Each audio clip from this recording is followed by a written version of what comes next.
Señor bendiga a nuestro hermano Norton. Perdí la esperanza. El Señor te usa.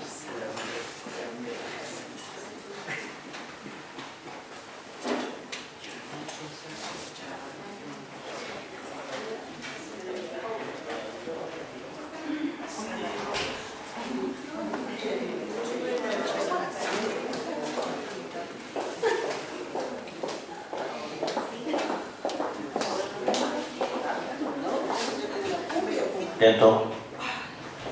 Buenas tardes, amados hermanos. Me gustaría que fuera una prédica cortita, ustedes también, ¿cierto? Bueno, les voy a contar, y bueno, los saludo en el Señor a todos, mis hermanos jóvenes. ¿Todos son jóvenes ustedes? ¿Son eternos? ¿Nunca van a morir? El tiempo ya no va a existir más para nosotros. Gloria a Jesús. Les voy a contar que hace años atrás me dio una especie, a mí no me dan estas cosas, así que no es, lo que le voy a contar no es tan que me esté dando, pero me dio algo cuando un personaje de la televisión murió en un accidente. Y esa persona muy querida, yo también, ustedes saben que los animadores de televisión están en la casa, son como parte de la familia. Porque están metidos, ¿saben? Todas las copuchas nuestras. Y murió este personaje joven, buen mozo, simpático. Y resulta que empecé a ver en la televisión cómo hablaban de este personaje, de esta persona. No quiero decir personaje en forma despectiva, sino era un personajazo. Entonces empezaron a hablar de él, de lo bueno que era. Era una persona, buen hijo, buen trabajador, era generoso, era humilde. Las cosas que hacía no quería que se contaran. Hacía rifas, le compraba cosas a los compañeros, era un muy buen trabajador, llegaba a la hora, se esforzaba. Entonces se creó un ambiente como que era una persona extraordinaria. Y empezaron a pasar los días y no podían encontrarlo donde había fallecido. En un accidente no lo podían encontrar.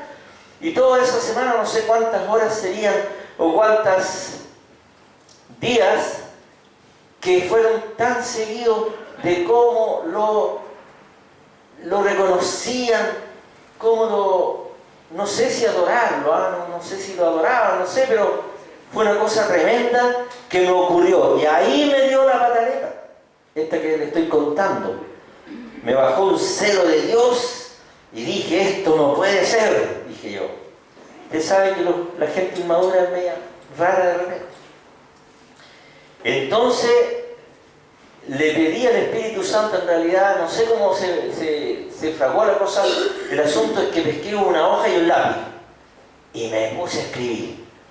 En 5 minutos escribí lo que voy a leer. Y esto nos sirve para que recordemos al mejor hombre del mundo. Tenemos comunión con el mejor hombre del mundo. Así que no es que recordemos, sino que nos acordemos de tener comunión con el mejor hombre del mundo cada día de nuestras vidas. Gloria a Jesús. Ahora, ¿conoces al mejor hombre del mundo? ¿Quién conoce al mejor hombre del mundo? Vamos a leer, pero antes vamos a leer el texto en el cual me basé, pero así, como medio con chambre, ¿sí? ¿Ya? Padre amado, te rogamos que en esta noche nos puedas ayudar a compartir tu palabra, a que Cristo crezca más en nuestras mentes, en nuestros corazones, y que eso se traduzca, Señor, en amarlo más, servirlo más, temerlo más y producir más frutos para Él. Padre, vamos a leer en tu nombre. Mirá, ¿crees que no puse el versículo aquí? Y dio a luz a su hijo primogénito, lo envolvió en pañales y lo acostó en un pesebre, porque no había lugar en el mesón.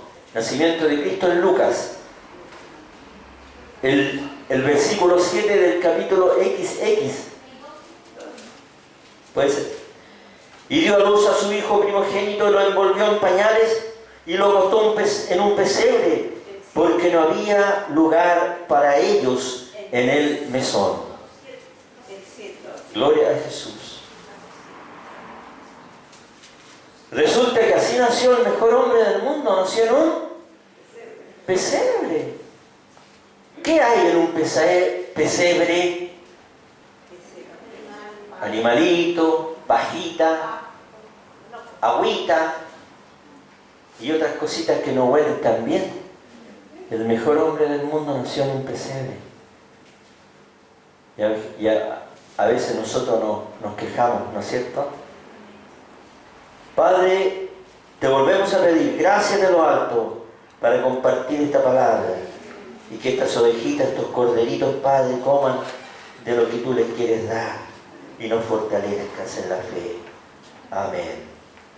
Voy a leer lo que le estaba diciendo. Yo, una voz que clama, conocí a un hombre que nació para morir. No nació en una clínica o hospital, ni en su casa. Nació donde duermen los animales. A los 2 años de vida ya lo buscaban para matarlo. Renunció a poseer hasta los más mínimos bienes de este mundo. Ni siquiera tenía dónde recostar su cabeza, ni lugar donde vivir. No se le permitió hacer nada que le pudiera agradar. Aunque era rico, se hizo pobre para enriquecer a otros. No se le permitió tener belleza ni carisma. No se le concedió atractivo personal. Todo lo contrario, nada en él lo hacía deseable. Aún más, fue despreciado y rechazado por casi todos los hombres hasta el día de hoy. Le tendían trampas, lo calumniaban. Más todavía fue traicionado por su amigo. También fue tratado como malhechor, aunque solo hacía bienes y sanaba a todos los enfermos del pueblo, siendo él muy saludable. Y aceptó cargar con todas las enfermedades de los hombres y casi ni comía, pero alimentaba multitudes. Aunque fue muy obediente, aceptó el castigo de la rebeldía y la maldad de todos los hombres de la tierra. Mientras a él lo odiaban por decir verdades que podían ayudar a los hombres, él los amaba. Al final lo llevaron a la muerte, después de haberlo azotado 40 veces menos una. No dijo nada, guardó silencio, como las ovejas cuando son llevadas al sacrificio en el matadero. Pero para colmo de males, nadie se apiadó de él cuando caminaba hacia su muerte. Se burlaban de él y como fuera poco lo coronaron con espinas en su cabeza. En la flor de su vida, cuando el hombre tiene su mayor vigor, fue muerto. Su muerte no fue cualquier muerte. En su agonía, después que le clavaron sus manos y sus pies, al tener sed, le dieron vinagre con bilis para beber. No contento con esto, un verdugo atraviesa su costado con la lanza, derramando más sangre aún. A los pies de la cruz, competían por quedarse con su escasa ropa, después de haberlo desnudado y haberlo exhibido públicamente, para vergüenza de él y júbilo para sus ultrajadores. Mientras él rogaba a Dios para que le fuesen perdonados a todos ellos sus pecados. Aún quedaba más para él, Su compañero de condena lo injuriaba, diciéndole falso y mentiroso, aunque en él nunca hubo engaño, ni salió mentira por su boca. La gente que miraba la cruz veía una figura humana, teñida toda ella de sangre, y en lo alto del madero la única verdad, que como un rayo luminoso alumbra a través de los siglos, una tabla clavada que decía: Jesús de Nazaret, Rey de los judíos, y ahora no solo de los judíos, sino de todo el mundo. ¿Conocen al mejor hombre del mundo? Él es nuestro amado, que nos llamó, que nos lavó, que hizo una obra maravillosa, una obra no se puede describir con palabras, hay que verla por el Espíritu, ¿no es cierto? Ahora, ¿por qué Jesús tuvo que morir? ¿Le ha tocado a usted que cuando está compartiendo de Jesús le preguntan: ¿y por qué Jesús tuvo que morir? Y hay muchas razones. Entonces este se va a transformar en un mensaje evangelístico, pero de pasadita nos va a ayudar a recordar y a refrescar a este hombre maravilloso que dio su vida por todos nosotros.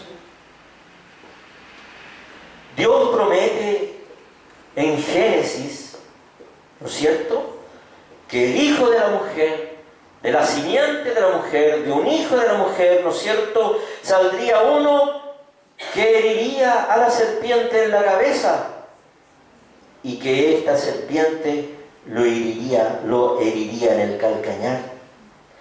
Génesis 3:15: y pondré enemistad entre ti y la mujer, y entre tu simiente y la simiente suya. Esta te herirá en la cabeza, le dice a la serpiente, y tú le herirás en el calcañar. ¿Qué es lo que es el calcañar? ¿Qué es el calcañar? Dicen que es el talón. ¿Y saben qué? Hay algo interesante que yo no había captado. Jesús, cuando habla de Judas, dice: levantó contra mí su calcañar. Qué interesante. ¿Cómo vio Jesús la traición de Judas? Es como haberlo, imagínense, haberle pegado con los pies. Sigamos. Entonces, ¿por qué tuvo que morir el Señor? Estamos aquí. Después de esto, sabiendo Jesús que ya todo estaba consumado, dijo, para que la Escritura se cumpliese: tengo sed. ¿Ya? Entonces, una de las primeras razones por las cuales dice acá que el Señor tenía que morir, para que se cumplieran las Escrituras, ¿no es cierto? Entonces volvemos a leer: después de esto, sabiendo Jesús que ya estaba consumado, dijo, para que las Escrituras se cumpliesen: tengo sed. Gloria al Señor. Gloria a Jesús.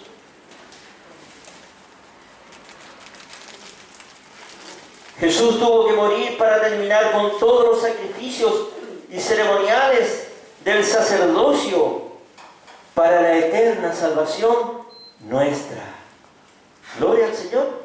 ¿Creen eso? Amén. ¿Cómo se salvaba la gente antes? Derramando sangre de animales.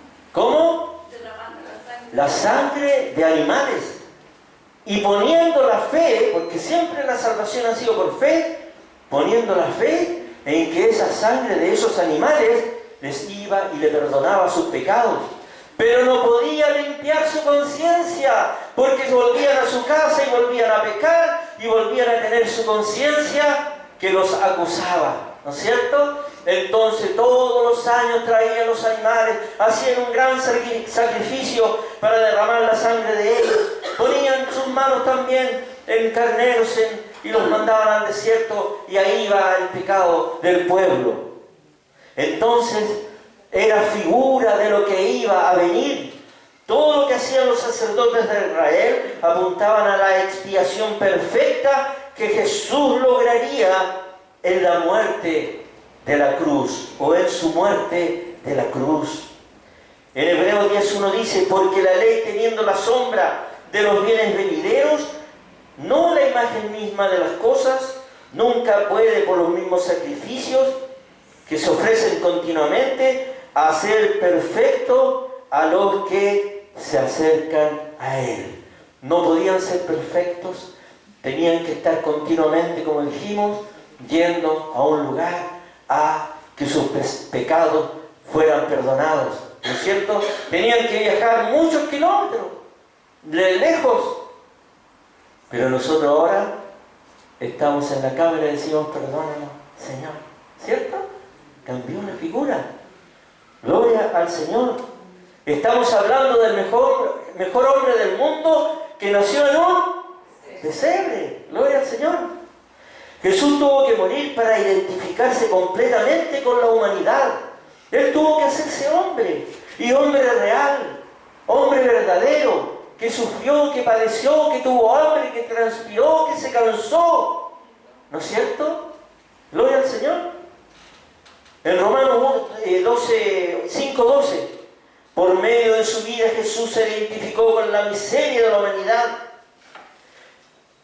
Cuando ofreció su vida voluntariamente en la cruz, probó la muerte por toda la humanidad. Hebreos 12:9, aquí lo vamos a leer textual.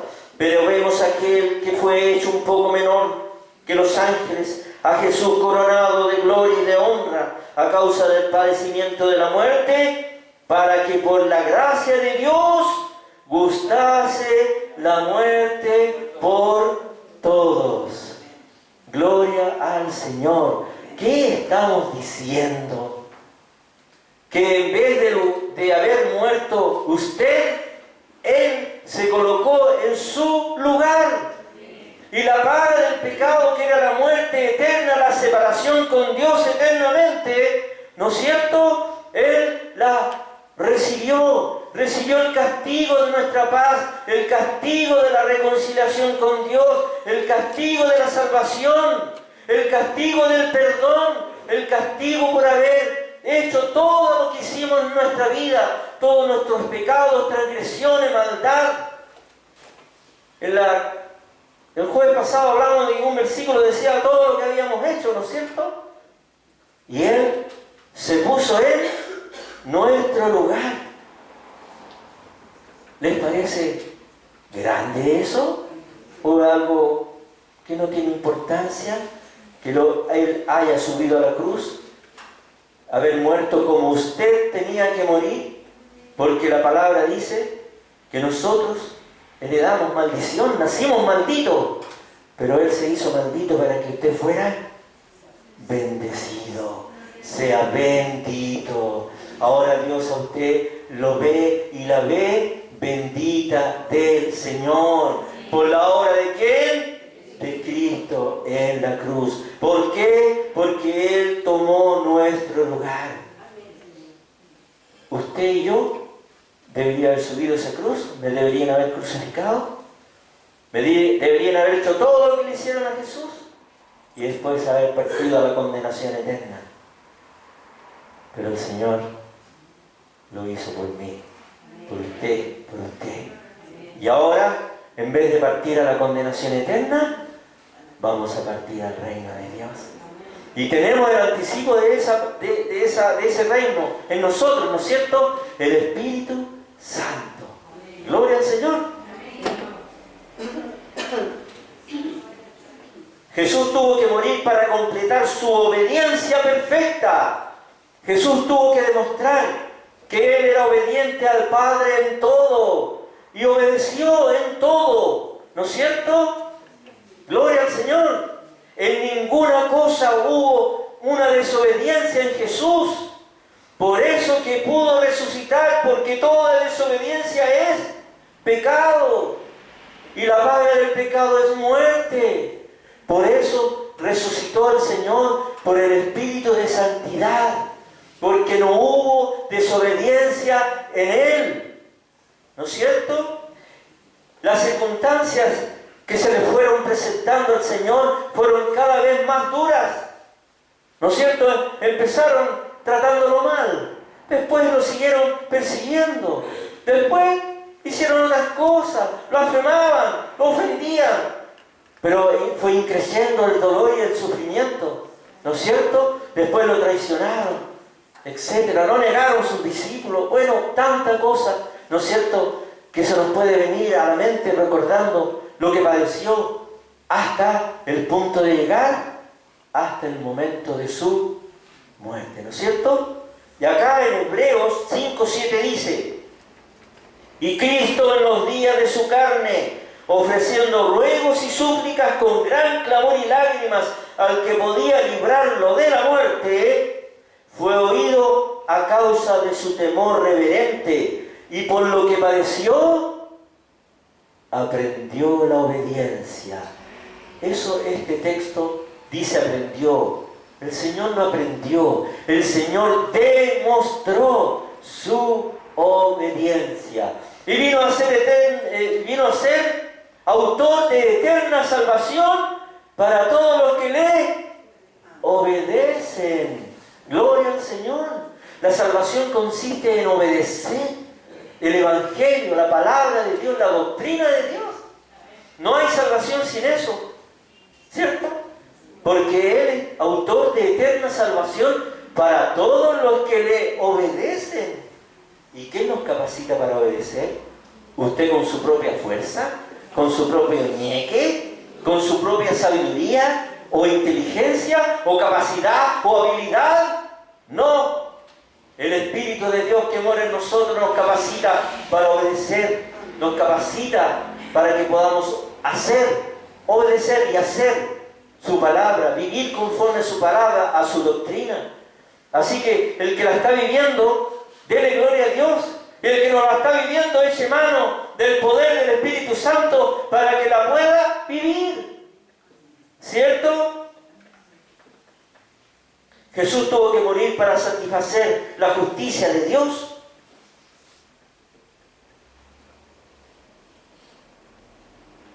Todo el pecado de la humanidad, todo el pecado de la humanidad creó una deuda inmensa de nosotros hacia el Señor, ¿no es cierto?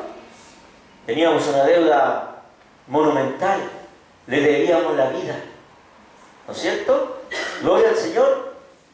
En Corintios 5:21 dice: al que no conoció pecado, por nosotros lo hizo pecado, para que nosotros fuésemos hechos justicia de Dios en Él. Gloria al Señor. Gloria a Jesús. Tuvo que satisfacer la justicia de Dios. ¿Qué es eso? ¿Cómo es eso? Dios es un Dios santo y justo y no tolera el pecado. Y en la misma Escritura dice que la paga del pecado es muerte, ¿no es cierto? Mas la dádiva de Dios es vida eterna en Cristo Jesús, Señor nuestro. O sea que, como dijimos, Dios nos hizo su justicia, ¿no es cierto?, haciendo que Jesús pagara por nosotros en la cruz. Ahora nos declara justo, no nos ve pecadores, no nos ve malvados ni perversos, dignos de muerte, sino que por la obra de Cristo en la cruz nos ve justo. Gloria a Jesús.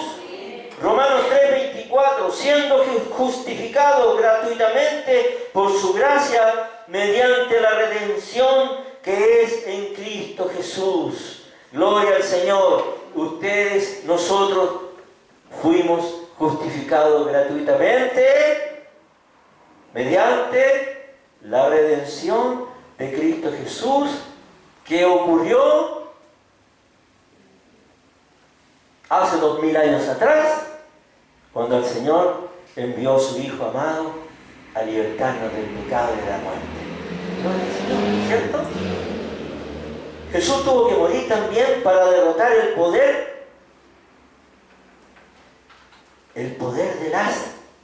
tinieblas. Usted no lucha sola así con los molinos de viento, ¿no es cierto? Como, ¿cómo se llamaba del Quijote? Que se le aparecen molinos de viento y él cree que está peleando con el enemigo y va a libertar a Dulcinea y todo eso. Usted tiene un enemigo real que quiere destruirla, que quiere matarla, que él viene a matar, destruir, a matar, robar y destruir. Y usted todos los días tiene que luchar con él, ¿no es cierto? Pero tenemos la victoria, ya la tenemos. Jesús venció por nosotros, ¿no es cierto?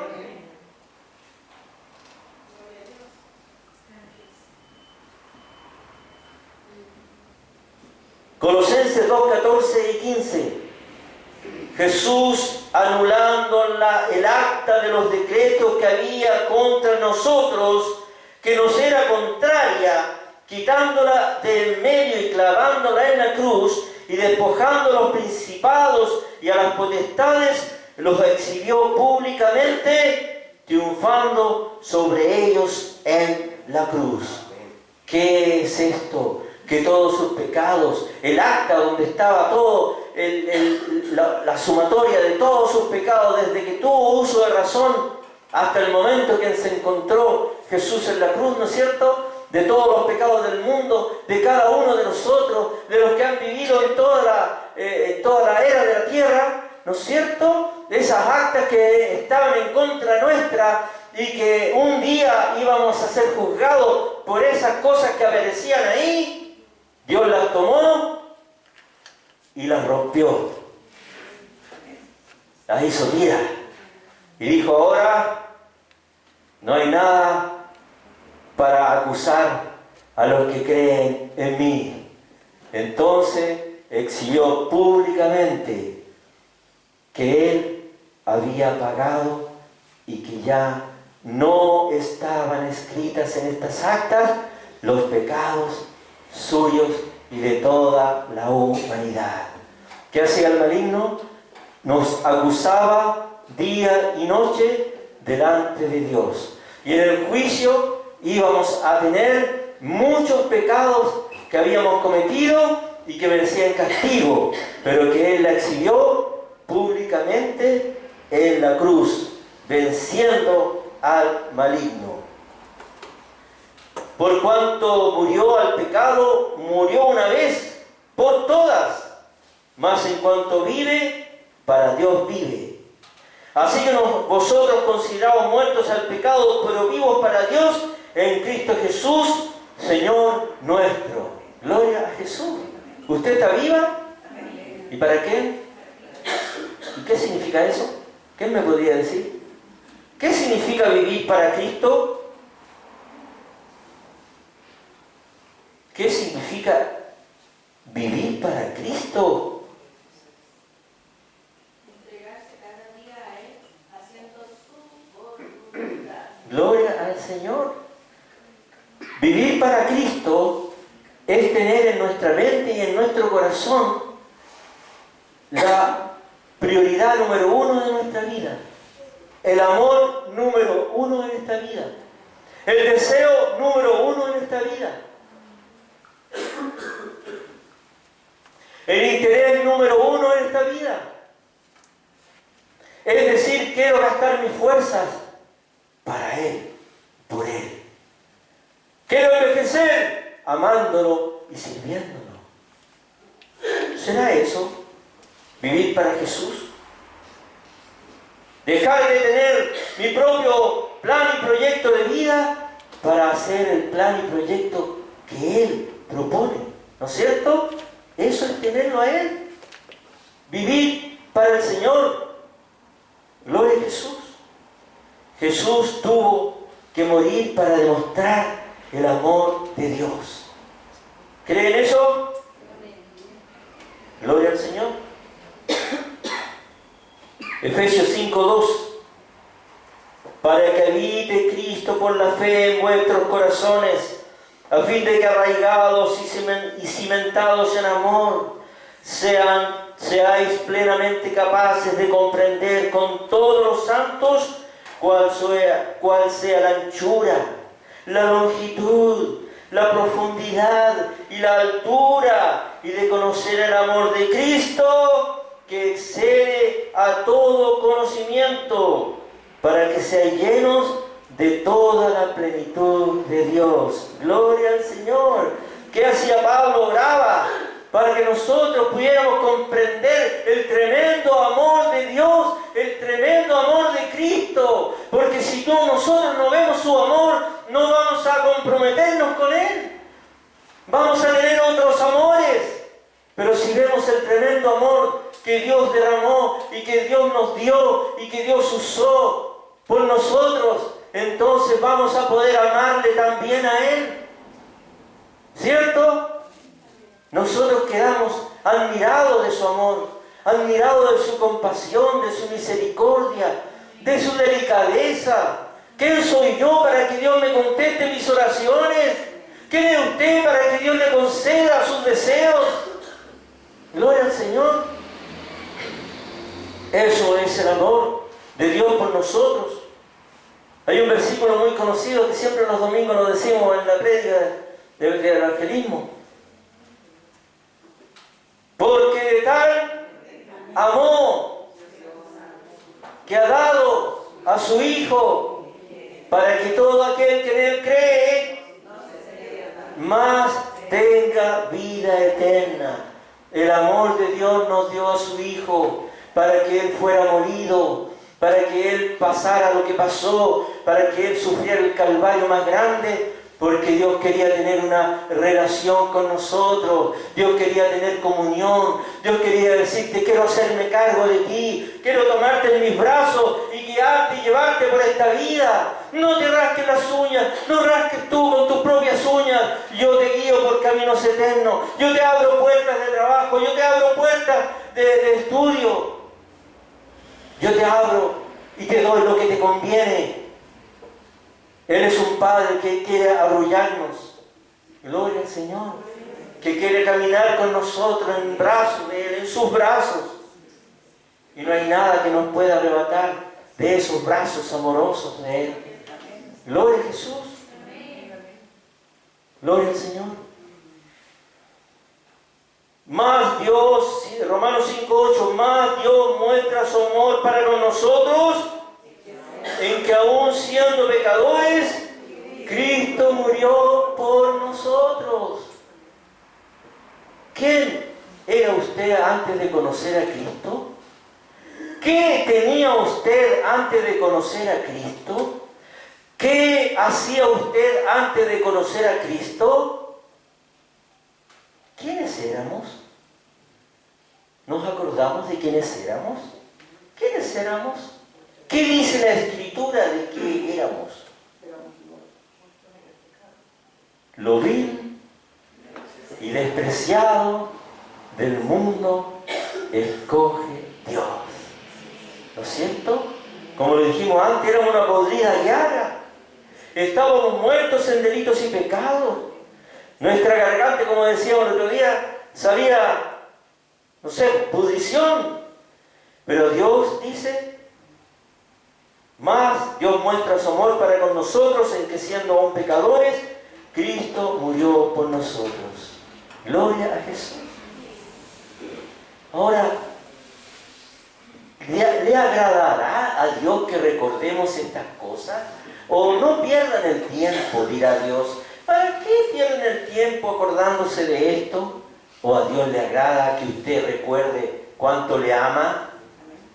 ¿O le agrada que usted vea lo que su Hijo hizo por usted? ¿Usted cree que a Dios le agrada que recordemos todas estas cosas que son ínfimas, las que hemos hablado, de lo que padeció, de lo que sufrió, de su valentía?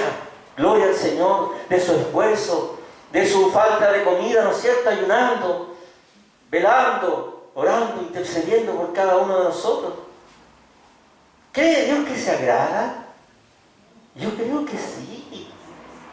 Porque Pablo, cuando iba a las ciudades, decía: ¡ay, qué bueno que mis hijitos permanecen en la fe!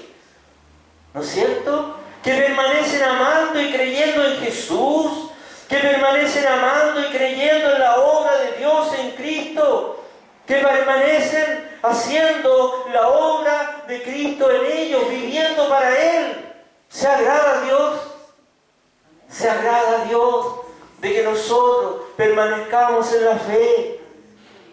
Que creamos en su obra. Gloria a Jesús. Que veamos lo que Él hizo en Cristo. Porque viendo lo que Él hizo en Cristo, lo vemos a Él. ¿No es cierto? Mirad cuál amor les ha dado el Padre al hacerlos hijos de Dios. Gloria a Jesús. Ahora,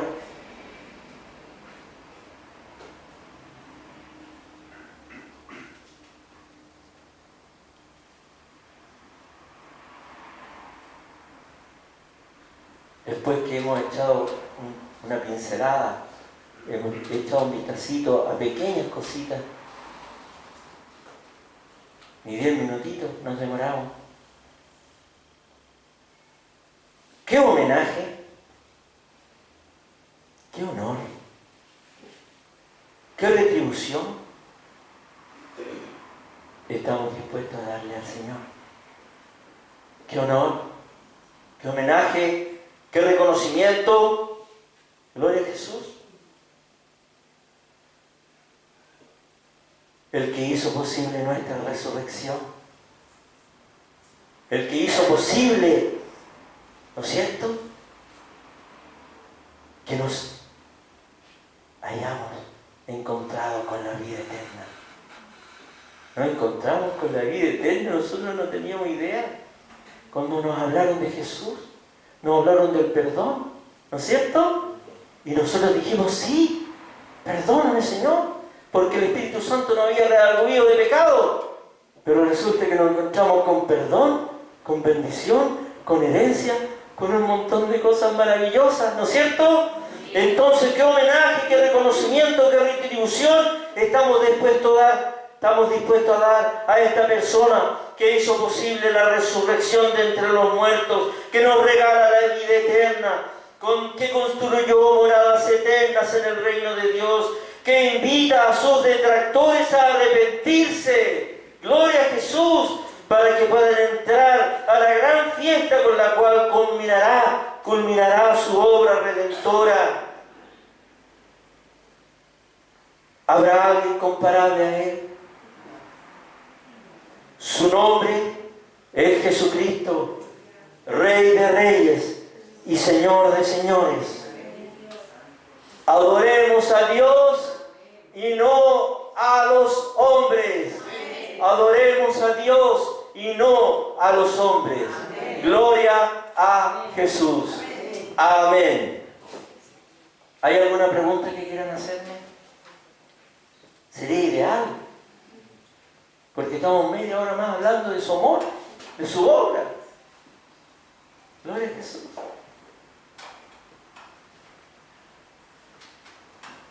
¿Quién quiere preguntar?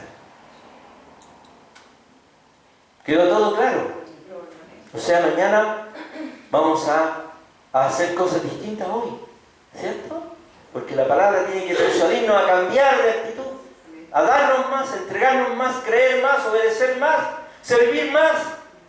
Gloria a Jesús. Nadie quiere ser preguntado. Bien, qué buena que me la preguntaron.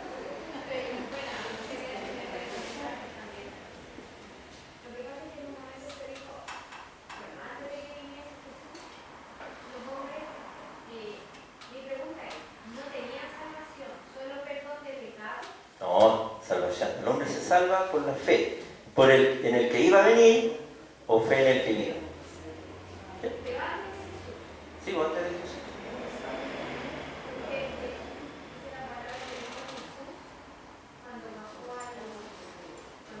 Sí, pero es que ahí hay dos lugares.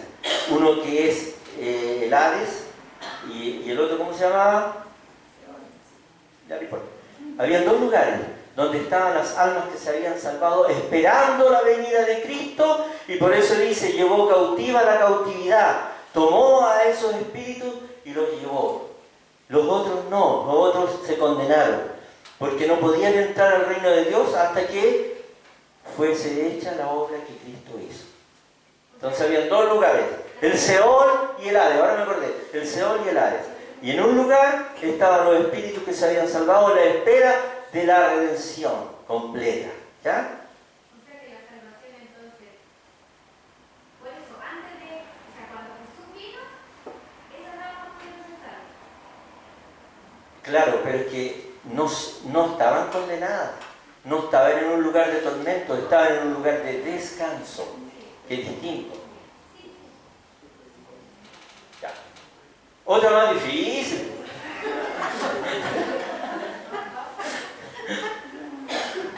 Amén. Amén. ¿Quién no se ha entregado al Señor aquí, de los que están presentes? ¿Quién no ha entregado su vida al Señor? Ya, primero, ¿quién no ha entregado su vida al Señor? Que ha estado a punto, pero que le da no sé qué, que le da no sé cuándo. Porque yo puedo decirle que Dios la está anhelando fervientemente que usted entregue su vida al Señor. Porque Dios no hace acepción de personas, y no apunta con el dedo a nadie, y no juzga a nadie, ¿no es cierto? Y está con los brazos abiertos esperando. Y dice que cuando un pecador se arrepiente, hay fiesta en el cielo. Ahora, yo digo, ¿quién quiere renovarse, como decía la pastora Rosita? ¿Quién quiere, cómo decía? Renovar sus votos. Y han estado cambiando. Bueno, yo no tengo, yo tengo techo de vidrio, ¿no es cierto? Pero sí les digo una cosa, que cada vez que uno camina en los caminos del Señor, Dios lo va sorprendiendo y lo va amando uno mucho más. Porque son nuevas todas las cosas, cada mañana son nuevas, sus misericordias son nuevas.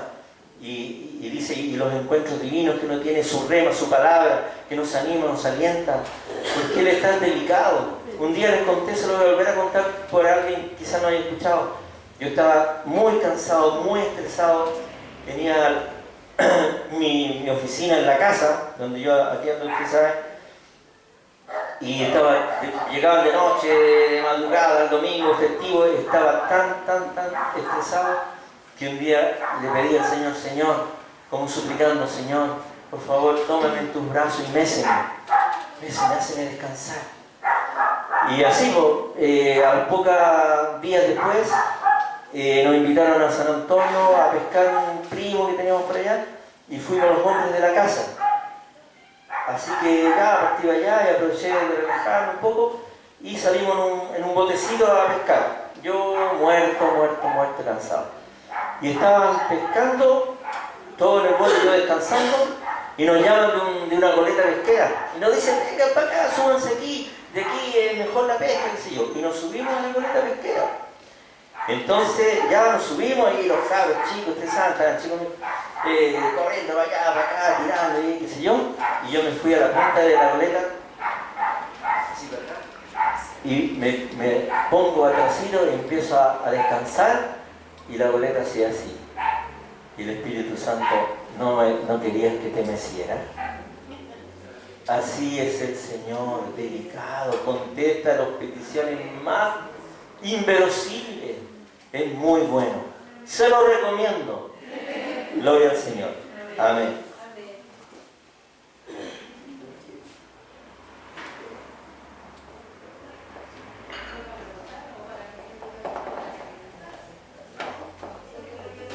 Gracias, Señor. Vamos a ver entonces con la palabra. Señor, gracias por tu amor, tu bondad, tu misericordia.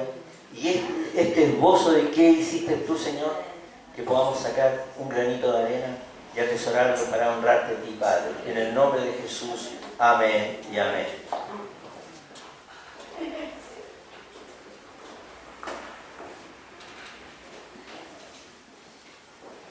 Amén. Antes de ser despedido, nuestra pastora va a bendecir a Alejandro.